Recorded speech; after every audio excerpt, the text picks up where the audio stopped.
What's going on, everybody? Welcome back to another edition of the Ad Podcast. As you can see, we are in studio today at the SHEIN headquarters in beautiful Los Angeles, California. My guest today is Lisa Zlotnick, the head of U.S. brand PR at SHEIN. If you want to understand how marketing at the absolute speed of culture, this is the playbook you need to listen to. Lisa leads the U.S. brand PR team orchestrating massive experiential activations, hyper-localized community campaigns, and highly effective influencer strategies. Prior to scaling brand narrative for one of the most talked about retail platforms in the world, she led high-profile PR initiatives for Nintendo of America at Golin, helping drive major cultural moments like the launch of the Nintendo Switch. Today, we're stripping away the usual buzzwords to talk about Gen Z consumer realities, moving past transactional influencer marketing and into what it actually takes to scale a data-driven, culturally relevant brand in the U.S. landscape. Lisa, welcome to the show. Thank you for having me. Yeah, Great to be here. Thanks for the invitation. What of course, amazing we're opportunity happy to sit in your here. studio and do it in such an awesome backdrop today. So thanks for the invite. Absolutely. So gave a little bit of a quick bio there, but maybe you can contextualize it a little bit. So maybe tell us a little bit about where you grew up, what you studied, and how'd you get into the advertising and marketing landscape. Oh my goodness. All right, we're starting from the very beginning. Yeah, why not, right? So I'm initially from Syracuse, New York. Okay. Very snowy up there. Yeah, I bet. And I went to school at New York University, NYU.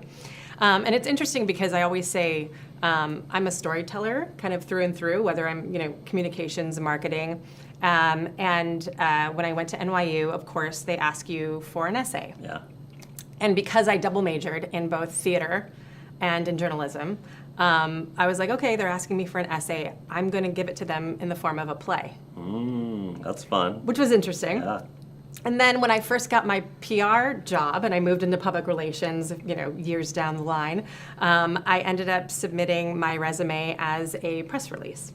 Because I really wanted to be very unique and different, which I really very much, enjoyed figuring out how to kind of operate within what they were requesting, but being different, being a little bit more creative and more fun. But I started off my career working for ABC Radio Networks in New York. Okay. I was an intern and an assistant to entertainment correspondent Bill Deal at the time, who was a very big radio personality. And he would cut reel to reel in audio. What? No and he way. would tell me, he's like, I'm doing this so much faster than you're going to be able to do this on this digital editing system. And I was like, Bill, I think we can be faster if we do it like this. But I learned so much from him just about the broadcast journalism industry, about radio. He had the most incredible voice. And it was really fun kind of being there at the start of my career. I ended up writing for magazines, like freelance writing. Okay, nice. And then I moved into public relations by writing my first press release as kind of like my resume. I love that, yeah. I was my first job out of school. Yeah. I was a junior account executive at Bragman and Caffarelli. So Oh, really? similar Wow. starts at least. Absolutely, yeah. And then I worked in New York City for many years. First in a broadcast public relations couple agencies, and then moved to communications agencies while I was in New York.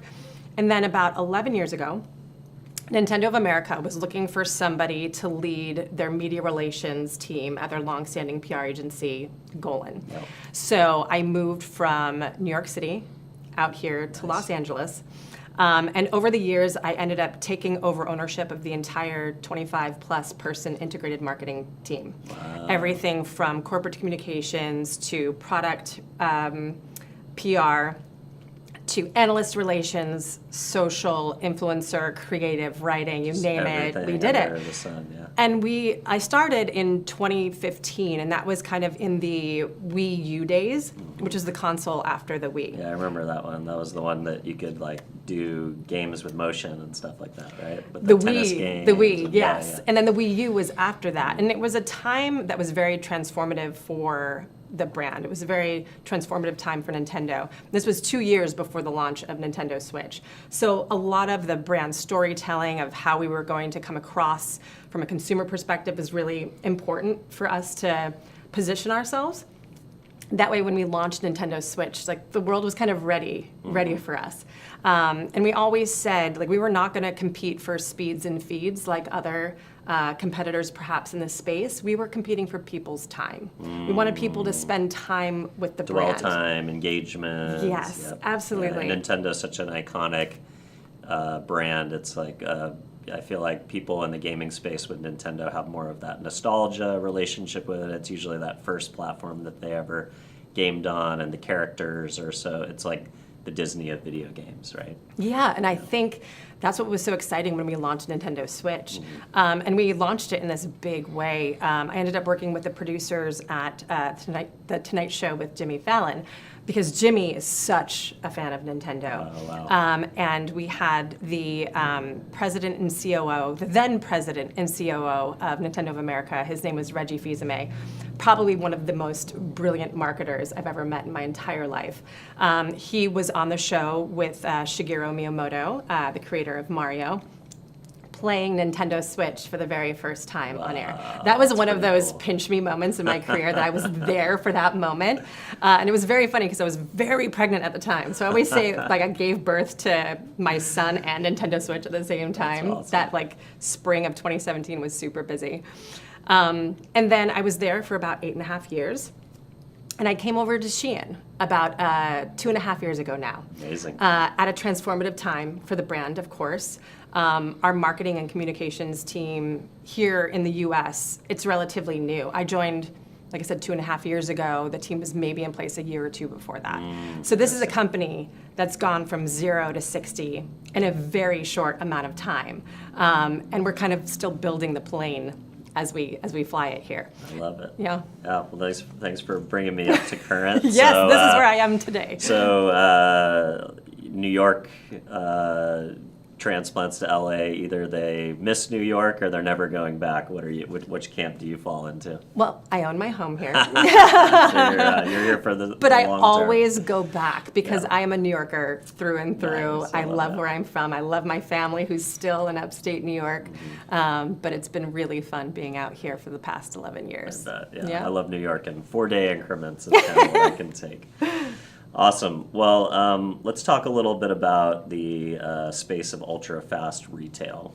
So your career path took you from leading PR initiatives for entertainment giants like Nintendo and now driving brand PR for SHEIN. On the surface, gaming and fast retail look totally different. You're always marketing something new, a new title is coming out. In fashion, fashion's trends change almost on the weekly basis, it feels like, but always moving through cycles. And they both rely heavily on passionate, hyper-vocal fandoms. What's the biggest cultural or operational shock when making the transition, or what core PR philosophy is carried over perfectly? So I always say that whether it's a lipstick or a joystick, great love communications is great communications. Sure. Yeah. I do strongly feel that it translates over industries. Sometimes you can be pigeonholed. If you only know CPG, if you only know healthcare, if you only know video games.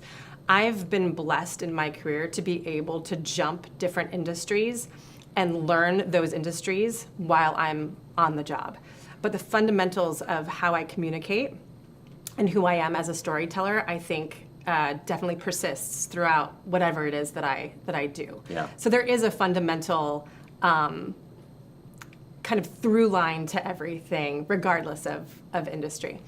And I will say, from SHEIN's perspective, coming into the company, I quickly realized that our story and our narrative as a brand has been largely written for us, not necessarily by us. That's interesting. So Yeah. early media narratives, it's shaped the perception of this brand.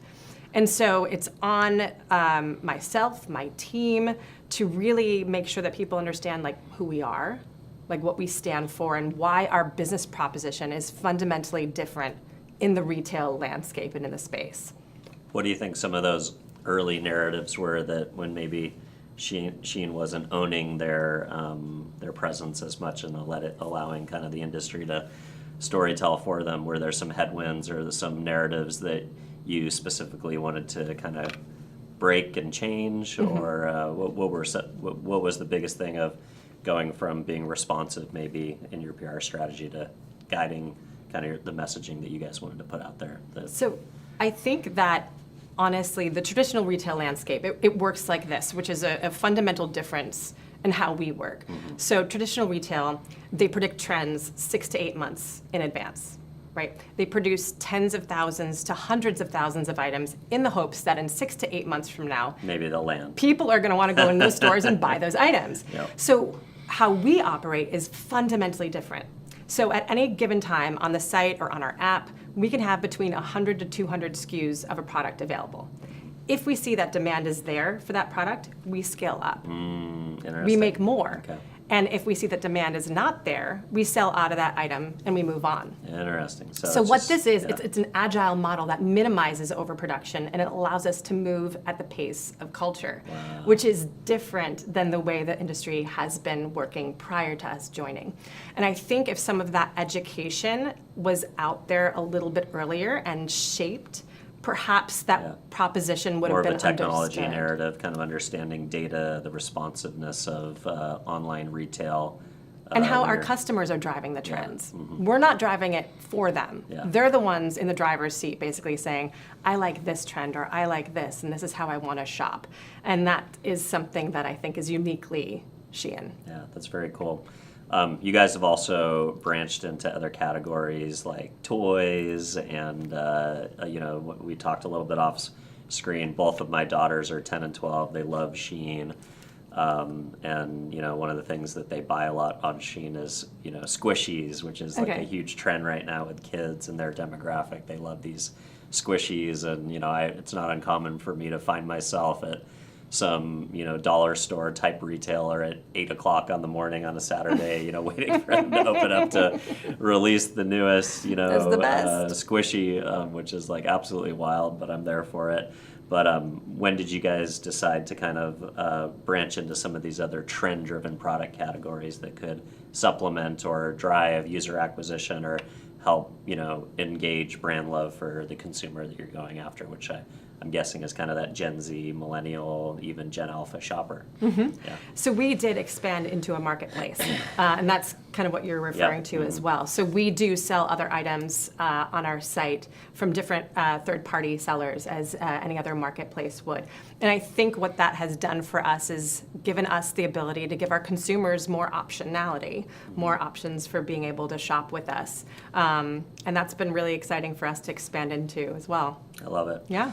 You talked about an insight that I think is really important for comms people, which is, understanding that Jimmy Fallon was already a fan of Nintendo. Is that something that you glean from social listening, from relationships, a little bit of everything? Like, how do you keep your finger on the pulse of what people who are influential in the world have a natural association with your brand, and how can you activate it in a way that is, an earned strategy? But how do you identify that insight to begin with? Well, I think you kind of hit the nail on the head. You're always trying to figure out where you have cultural permission to be as a brand. And that is through listening. That's through understanding who your audience is. Whether it's video games and it's someone like Jimmy Fallon who has an affinity for your brand, whether it's affordable fashion and you're working with an influencer that wears affordable fashion, perhaps their family wears affordable fashion, their audience is receptive to that kind of message. I think that's kind of an important place that you want to start from who you work with, who you partner with, how you end up finding people to work with, is it needs to be authentic to an audience. And I know there's a lot of words, people throw out there, authenticity, but I think it's necessary sometimes. I think it's necessary sometimes because you need to know your audience, because Gen Z is incredibly discerning. They know when they're being marketed at. They can smell fakes. They can smell fake. They also grew up fluent in social media and fluent in advertising, so they know when they're being marketed at. And I think the approach that we've taken at SHEIN is kind of building with them as opposed to marketing at them, and I think that's a different approach that we have. I love it. We talked a little bit about in the preamble is the idea of your influencer marketing moving past transactional influencer marketing.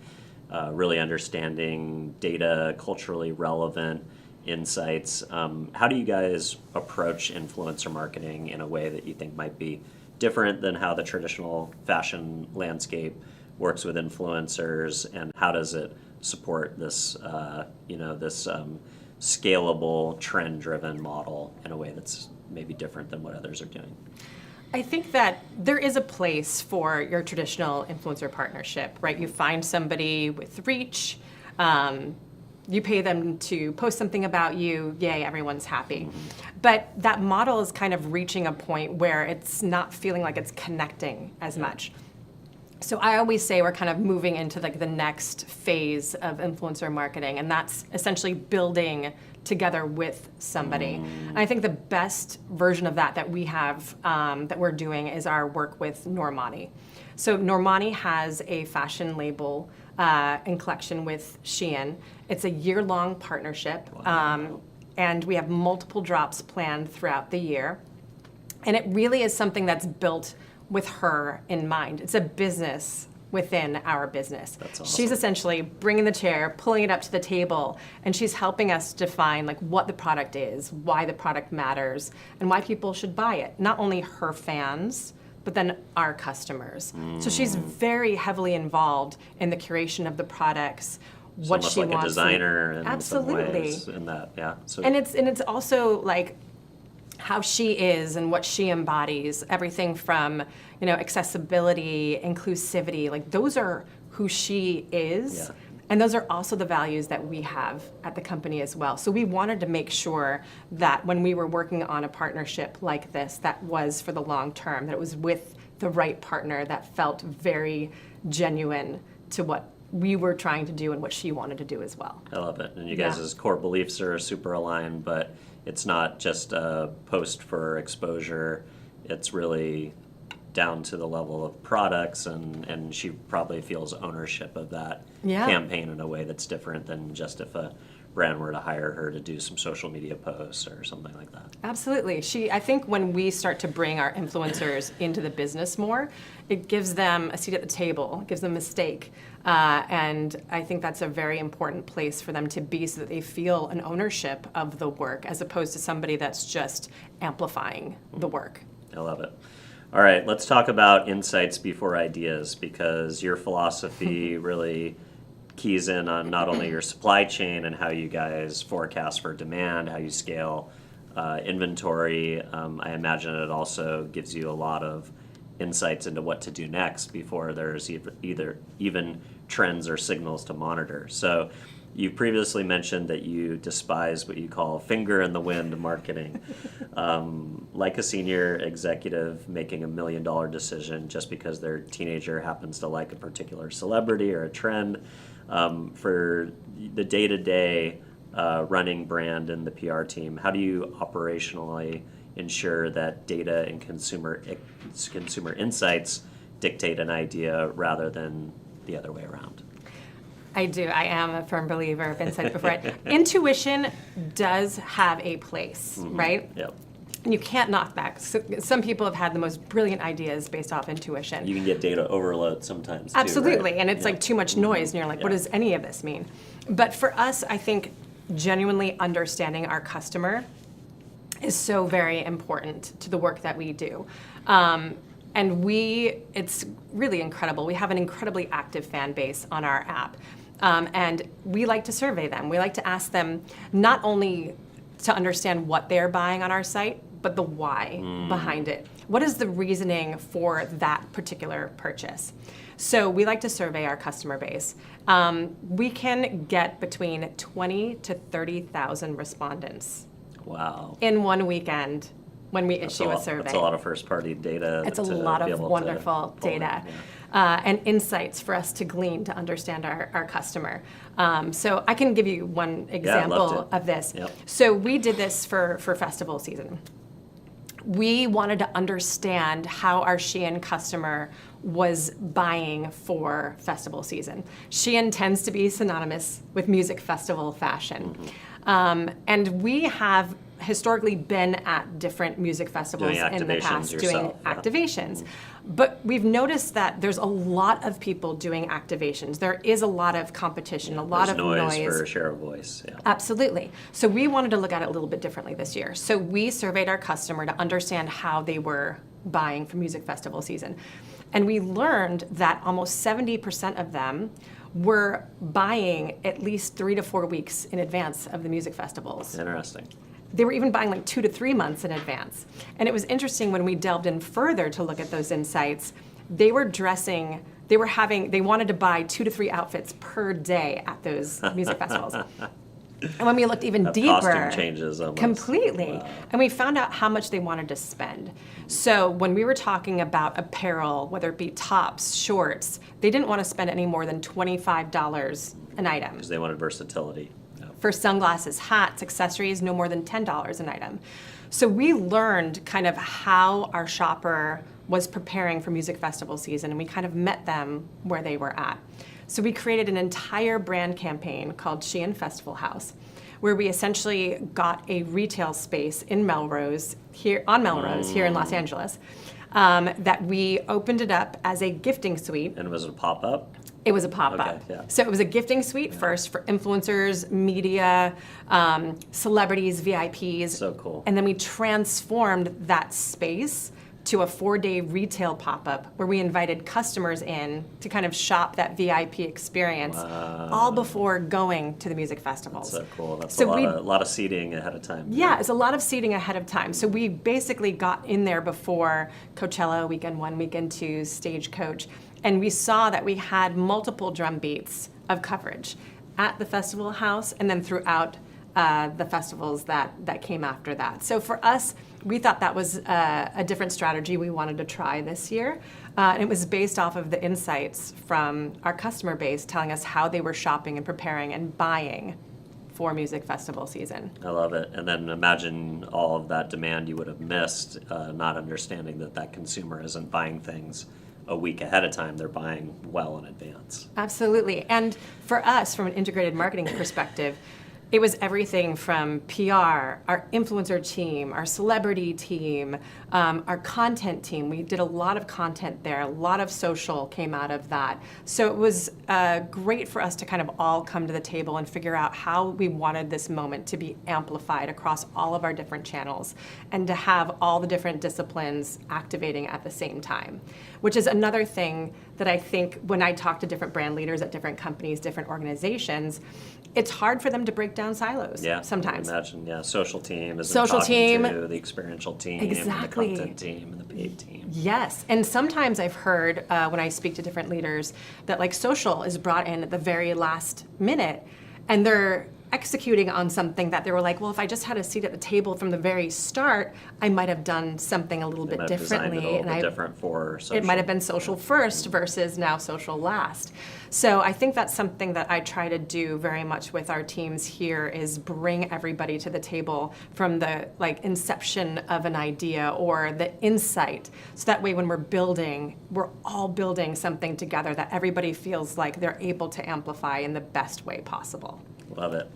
So on the topic of experiential, culturally hyper-relevant marketing and the ROI of Festival House, a lot of brands treat music festivals purely as branding exercises, kind of the setup and step and repeat, throw in freebies and maybe throw a party here or there, send some influencers to a festival. How do you tie in experiential marketing back to business objectives? How do you measure success from a pop-up space to how that translates to e-commerce? Because great opportunity for your creators and gifting and PR.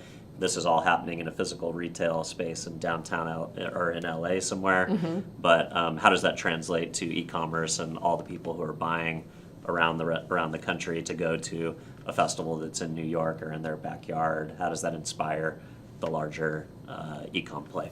Well, it was really interesting for us because what we noticed by the 4-day retail pop-up that we did is that we had the #1 foot traffic in all of the Melrose shopping district for the 4 days that we were there. Which is very interesting when we look at an online retailer that doesn't typically have a physical space. To have been that popular for those 4 days is It means we're listening to our customers. We're giving them what they want. You're meeting them where they are, essentially. Absolutely. And from a social perspective, I think we gained almost 4,000 additional followers in those in that time frame than we would have had otherwise. So we're definitely looking at these moments as ways of being able to meet our customer where they are, ensure that we're engaging with them in ways that they want to be engaged with. And at the end of the day, because we are an online retailer, we don't necessarily have a lot of physical spaces. Yeah. We do retail pop-ups. We actually did one recently in Miami just a couple weeks ago. Awesome. And so we try very much to be physically present because we want our customer base to be able to see, touch, and feel the quality of our clothing.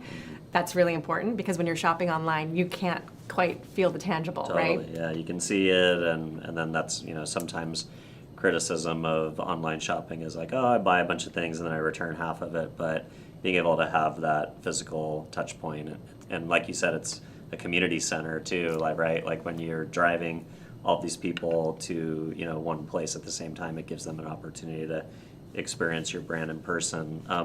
Do you think you guys could ever see yourself? A lot of e-commerce companies have launched permanent physical locations and permanent retail. It's kind of like the next logical place to expand. Could you see yourself ever having permanent retail spaces, or would it be this pop-up strategy kind of more something for the long term, do you think? For right now, Yeah. it's the pop-up strategy. Yeah. It works for us. Yeah. We're able to kind of show up in different markets around the country and have people in those markets experience us, and that's where I think we're most focused on at the moment. I love it. Yeah. All right, capitalizing on micro trends and the vacay survey, you've talked a little bit about how SHEIN uses localized data, like your recent U.S. vacay survey, to understand micro consumer trends. When your data flags a sudden hyper-specific regional shift in how American consumers want to travel or dress, how fast can your team spin up one of those localized campaigns or capitalize on a trend like summer travel or something like that? That's the thing about us and about SHEIN is we do move at the pace of culture. So when we are able to find an insight like that, we're able to move quickly. So for the vacation trends that we have this year, our summer vacay trends, we wanted to understand from our customer base how they were traveling this summer. We were guessing maybe it was going to look a little bit different, but we didn't want to guess, right? Yeah. We wanted to fully understand from them. So we heard from about 20,000 of our U.S. customers how they were traveling this year. And it's a little bit different. Their travels are keeping them a little closer to home. So not as much European and international travel. I think 11% said that they were traveling internationally. Interesting. So that's Okay. a lot of people that are staying domestic here in the U.S. And they were telling us that they're doing road trips, they're going to theme parks, they wanted the coastal beach getaway. And we listened to kind of how they are traveling. And they're doing 2 to 3 different trips. So whether it be a Interesting. weekend trip, whether it be a shorter stint at a campsite, we really wanted to, again, meet our customer where they were this summer and give them a collection that was very much based in how they wanted to feel. So perhaps they weren't necessarily going to Europe, but they wanted to have that Euro girl summer That's funny. vibe. I just saw a reel of like people going to Lake Tahoe, and, instead of Lake Como, and kind of like doing like, the best. It's like you still get the same aesthetics and, for lack of a better, I mean, it's like, it's a fun play on kind of like travel hacks that are mimicking some of these like, places where folks that don't have to worry about finances go and stuff like that, or celebrities Exactly, go. and that's the thing too, is like we wanted to kind of understand how our customer base was traveling this summer, how they wanted to feel when they were traveling, what they were going to wear. And again, I think it goes back to really fully understanding your customer and how best to communicate with them, market with them. And that's kind of what we saw for this year. And so all of our vacation trends are very much based off of how they wanted to feel when they were going to Lake Tahoe, and kind of make sure that we were in lockstep with how they really are traveling this year. Very cool. Yeah. We talked a little bit about moving past the transactional influencer deals. I wanted to also ask about the the campaign you guys did with Scott Louis. I thought that was pretty cool. Like, the idea of working with creators that are associated with celebrities, right? So he's a celebrity stylist. You can work. There's this whole group of creators that are kind of the creators that influence the influencers, or the creators that influence celebrities. I wonder if that was intentional of picking a celebrity stylist, and are there other types of creators that you can kind of influence the influencer, so to speak, on working with them, and if that was intentional. That was absolutely intentional, working imagine. with Scott. Yep. And also just a wonderful personality in himself. And what we loved about Scott was his energy around what he was creating with us. And with Scott, too, he has a passion for fashion, but also a passion for food. Oh, okay, so it's... So in the content that we created, we had this wonderful through line that was true to himself, where we had food puns, and we ended up hosting this wonderful event in New York City, where we essentially paired his spring-summer collection with a mixology class, where they were able to, all of our guests that were in attendance were able to kind of pair a specific cocktail or mocktail with one of our collection items. And it was able, kind of to bring together that wonderful personality that Scott has with food and with fashion. Because yes, he is a wonderful influencer from a fashion perspective with his celebrity clientele, but he also has his own these voice. other passion points, And things that he's interested in. Absolutely, and you wanted to bring that forward and make it truly authentic to him. And that was a lot of fun for us to work on, and he felt very tied to what we were doing there. I love that. Yeah. Let's talk a little bit about your own content strategy. So we're obviously sitting in this amazing studio. I talked to your team a little bit before we started rolling. It's not uncommon for you guys to be hosting 1 to 3 live shopping events from the studio. How important is it, from your perspective, to have a space like this where you can create content yourself, invite fellow creators in to co-create with you? Not every brand is investing in this level of production, and I think it's a telling sign of how important that owned content creation capability is for you guys. So tell me a little bit about how the studio came to be and what goes on in here week to week. We have been doing our live stream for years now. Nice. And we started the live stream as a way to be able to connect with Gen Z in this way that when I grew up, it was QVC. QVC, yeah, the shoppable TV. Exactly, and we wanted to create something similar, but for a Gen Z audience. And that has been really exciting for us to be able to do. And we have live shows 3 times a week from 6 to 8 p.m. Pacific time. And it's a way for us to be able to engage with our Gen Z audience, for them to be able to engage with us. We have hosts, we have special guests. Normani was recently on one of our live streams.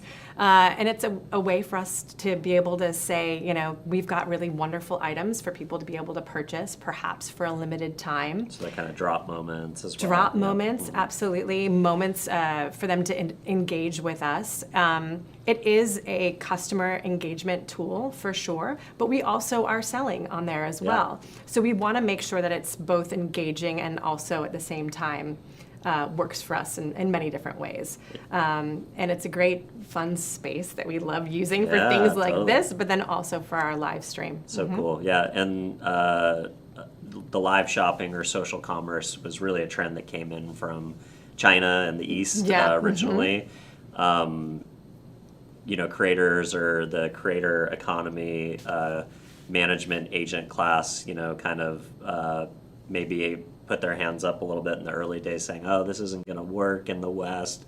You're never going to see celebrities, go live and, hawk products and things like that. But it's not uncommon for creators to, go live and have $1 million, cart, sales. Do you think social commerce or live shopping has, fully landed in the U.S. market and the North American market yet, or do you think we still have ways to go to catch up with, how ubiquitous it is and other markets like China and where it's kind of started and flourished. Yeah, I think we are in a space where it's becoming more and more popular here in the United States, That's for awesome. sure. Yep. I think our customers are wanting to be engaged in different ways. We're seeing different ways of being able to do that live selling, whether it be through narrative, whether it be through live, just live shopping. I've got this wonderful shirt for a limited time. This is available to you, etc. So I do think it's becoming more and more popular. We're seeing different companies that are emerging in this space that are really doing a fantastic job in this space. It's a place where we've been playing for several years now, and where we want to continue to grow and to move into new phases of our live stream.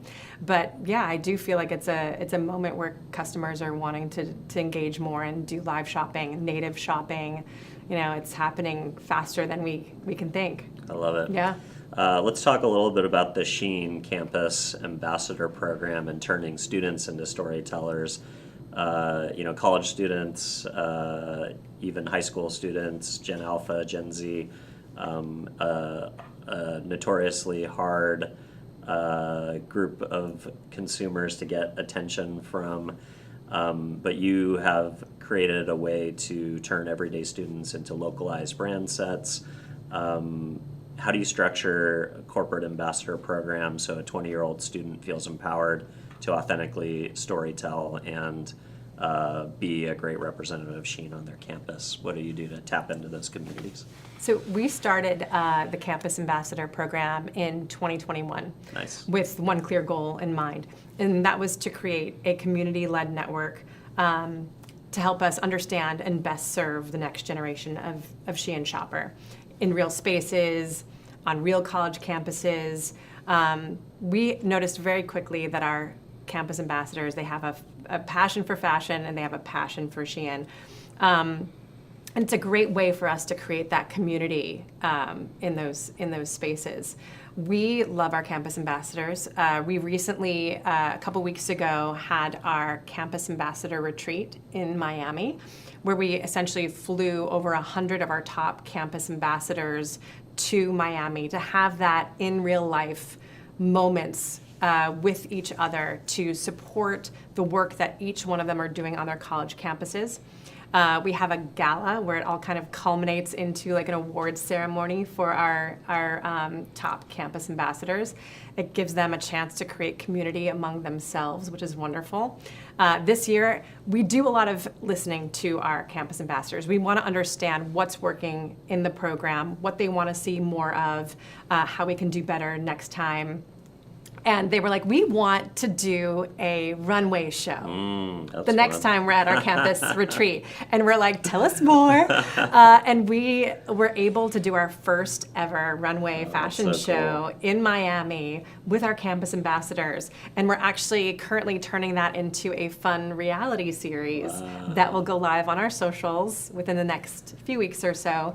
But it was a way for us to say, we're listening to you, we're taking your feedback, we want to do fun things with you all, and just kind of like a 30,000-foot view, like what is our campus ambassador program? Mm-hmm. You have to be from an accredited college or university. Yep. You can go on our site and enter with your email address, and if you were selected to be one of our campus ambassadors, each one of our ambassadors gets a unique code. They're able to get that code to family, to friends, to shop on the SHEIN website or app. And they earn commissions. Oh, nice. So it's almost like a part-time job for them too. It's a fun way for them support to a brand and earn a little side dough. Exactly. Well, since we started this program, we've given away $26 million of commissions to our campus ambassadors. And we've heard from them that they've been able to pay off their parents' mortgage, that they've been able to pay off their college tuition. That's crazy. They've been able to get networking experiences that they wouldn't have received otherwise except for with us in our program. So amazing. And that to us is like, okay, this is great. We're building something authentically together with these students. And we're giving back to them in a way that shows that we care. So cool. Yeah. All right. There's an eternal battle in modern marketing between, building emotional loyalty and what performance teams are looking for from immediate clicks and conversions. I think it was interesting that you talked about something like a narrative branded content piece about a runway show, and that you guys are really thinking about your social as not just, short form clips and, snippets to put out from an engagement perspective, but really like thinking about branded content and narrative storytelling. So where do you see an idea like a runway show or like a Rent the Runway or America's Top Model or some version of like a more of like a narrative rollout on social in kind of the funnel of content and how it's used from like a performance perspective? How does doing like a bigger idea like that in a more long form narrative show that maybe doesn't have a call to action or a direct, direct impact on the bottom line from a call to action perspective, but how does that, build brand loyalty and push consumers through your funnel on social? I think it's very important. It's a yes and approach. I always say that brand marketing and performance marketing, It's yes hand in hand, and has to go. It's not hand in hand. they shouldn't be thought of as separate silos. No. And the brand building narrative form of looking at entertainment, at the end of the day, we want our customers to also, spend time with us. We want them to be engaged with our brand. And doing something a little bit differently that might be narrative form, might be short clips, but also a larger, broader, perhaps reality series, if you will. It's a way for us to kind of engage with our audiences in new and interesting and different ways. We're always looking to understand what is going to bring them into our space, spend time with us, like our content, be engaged with it, whether it's our live stream, whether it's any sort of like narrative format on social. We want people to truly feel like we have a personality, that we get what they're enjoying to watch, on their social feeds, doing things a little bit differently, perhaps breaking something, rebuilding something, and testing and learning. At the end of the day, that's a lot of what all of us brands are really doing, is seeing if this is going to work, seeing what resonates, and then perhaps we lean in more into that and try to do things a little bit differently next time. But we're really excited about it, and I do feel like there needs to be a little bit of both. That direct to sales moment where you're going to get that add to cart, and the moment where you're brand building to make sure that your brand, love for the SHEIN brand. Absolutely, like you want to create advocates that are going to carry this brand over the next 5-10 years. Love it. All right, we've made it, 40 minutes without talking about AI. Oh, wow. I feel like it's inevitable, right? So with generative tools and AI content exploding on social, consumers are getting inundated with more content and more noise than ever before. How do you guys think about AI from the perspective of content creation? Are you guys leaning into AI to increase velocity or lower production cost, or doing things to work faster and have better, faster content? Or do you think, especially with the generation that you're going after, AI content creation or supplementation is almost looked at? A lot of my kids talk about AI almost as like a diss now. They're like, "Oh, that's so AI." Like, really? They'll watch it. They'll see a commercial and be like, "Oh," it's like they can't be bothered with anything that's AI. Or if they see AI, they're almost like turned off. So I wonder, where do you think about AI in the content creation process and how you guys are leveraging it? I think for right now, we are very much looking into all of the different AI platforms and how we could best work and utilize them from a marketing perspective. I will say, just in terms of how we work, we do use different platforms perhaps to help with idea generation or brainstorming, or perhaps helping us to launch a survey faster than we would have if we were kind of writing out each individual question. So I think that there are definitely ways that we're able to kind of work with AI, perhaps more behind the scenes from an efficiency perspective. We definitely like to use it to help us be more efficient, to help break down silos organizationally, to make sure that info sharing is happening across different departments. Task based management is very important, helping us to do the human element, which is very critical for the work that we do. So I think a lot of different brand leaders, and I've spoken at different conferences and spoken with different leaders in the space, talking about how each team is utilizing AI in the work that they're doing from a marketing perspective, from a comms perspective. And we're at a very interesting point right now where we're seeing some companies are doing a whole overhaul of their entire marketing divisions and drafting essentially job descriptions from scratch. Yeah, interesting. We're not at that point. We're not currently doing that, but we are definitely looking for ways to better our work, to make sure that it is working effectively for us, still with that human element on top of it. But it's here. Yeah. It's here to stay. And to not recognize it, I think is just putting your head in the sand. We are absolutely moving into this world where it's going to be a thing, where people are going to recognize when something is perhaps real or not. Yeah, and or you have maybe to be they very, won't soon, or maybe they right? won't. Yeah. Right? Exactly. That's the uncanny valley, and that's the territory we're moving in. But yeah, I will just say from our perspective, we're very much staying rooted into what can we apply from an AI perspective to help us do our work more effectively and efficiently. Love it. You talked about the idea of rewriting job descriptions. Yeah. The current generation coming out of college, looking for jobs, a lot of the places that AI has impacted first is what, we would traditionally call the grunt work, the jobs that, you kind of get your first foot in the door by doing things that are less glamorous than people higher up the rung. That's where AI is having some of the biggest impacts. Are you rethinking the skill set or at all changing your hiring criteria, or what are you looking at in kind of the jobs of the future for the entry level who's coming into marketing and comms teams and content, all the things today that you maybe weren't looking at a couple of years ago where AI wasn't everywhere in all places? I think for any prospective junior employee that's coming into this space, it is understanding how to properly use these tools. You can read AI slop. We see it. It's everywhere, right? Everywhere, Yep. yes. It isn't this, it's that.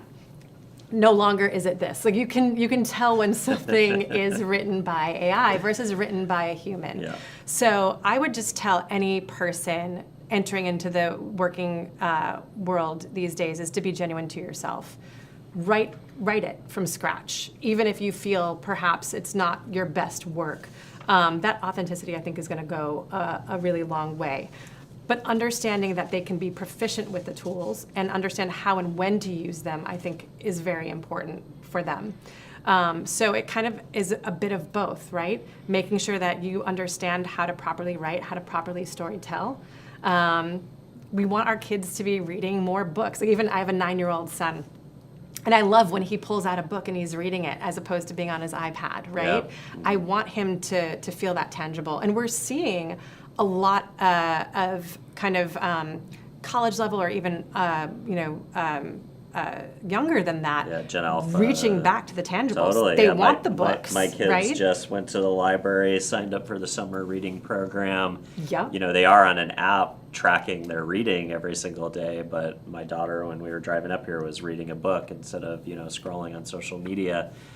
There is kind of this acknowledgement of we need digital detox, we need time unplugged from the matrix, we need analog things in our lives to kind of just pull us out and give our brain time to palate cleanse, I suppose. Or Yeah, something like and that, I'm right? noticing that obviously in my own child, my own son, of Yep. reading tangible books. But we actually, when we did the vacation trends survey this summer, it was a concept of the joy of logging off.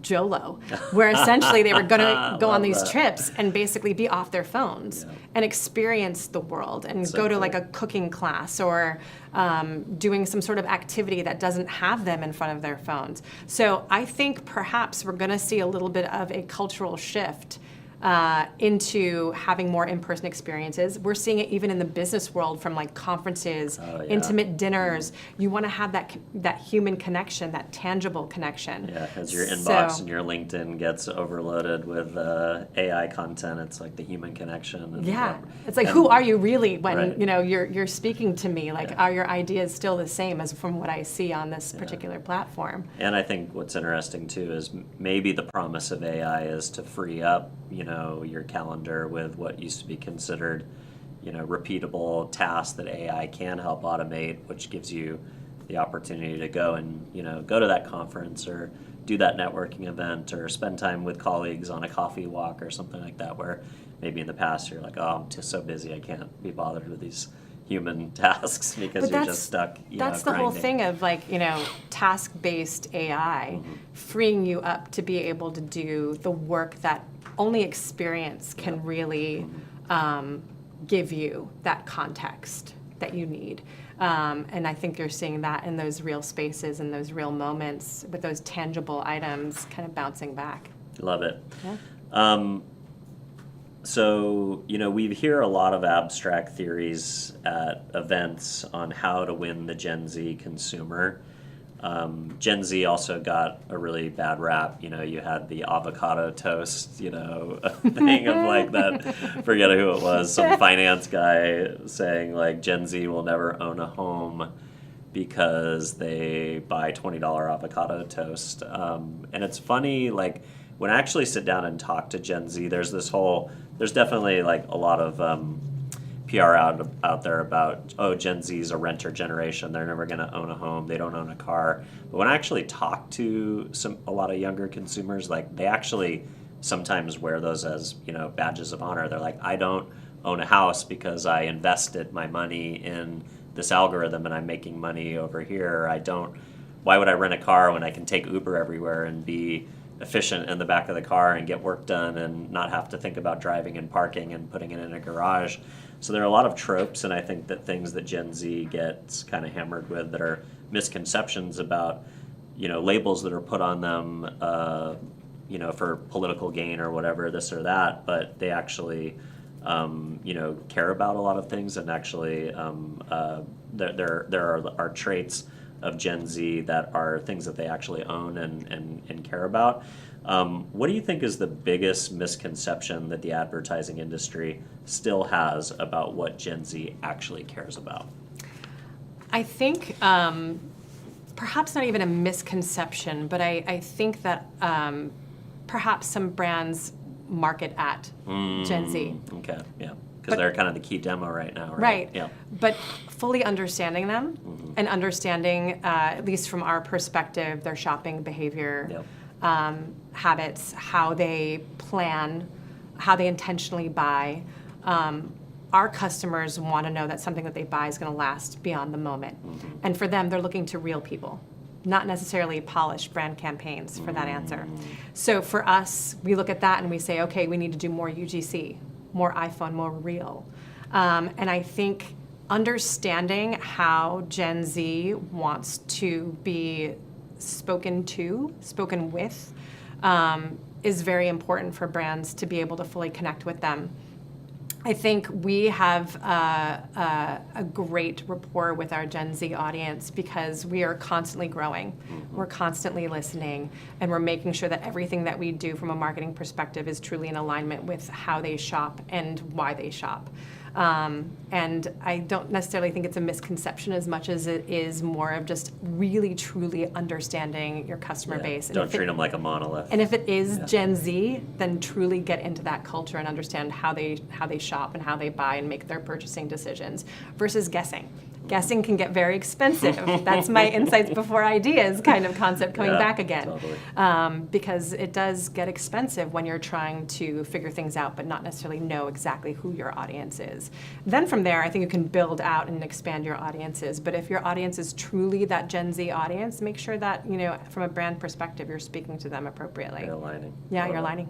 Amazing. Well, thank you for spending some time with us in the audience today. If folks at home want to learn more about SHEIN, connect with you, or follow along with your thought leadership or thinking, where do you want to send folks to tune in and stay up to date? Go to my LinkedIn page. Let's go. Yes. That's the spot. Everybody's on LinkedIn these days. All right, everybody. Thanks so much for spending us a little time with SHEIN here in the studio. If you want to follow along, and this is the first time you're seeing the show, don't forget to give us a follow or a subscribe. A honest review on whatever podcast platform you might be listening on is how we find a bigger audience organically, so don't forget to do that if you are listening. And last but not least, if there's a brand out there that wants to connect with the Gen Z audience, or maybe somebody else in the fashion space that wants to get better at listening and predicting trends rather than responding to them, or just somebody who you think would enjoy the conversation that I shared with Lisa today, don't forget to share the show. And with that, we will wish you all a great time, and we'll see you again shortly. Thanks so much.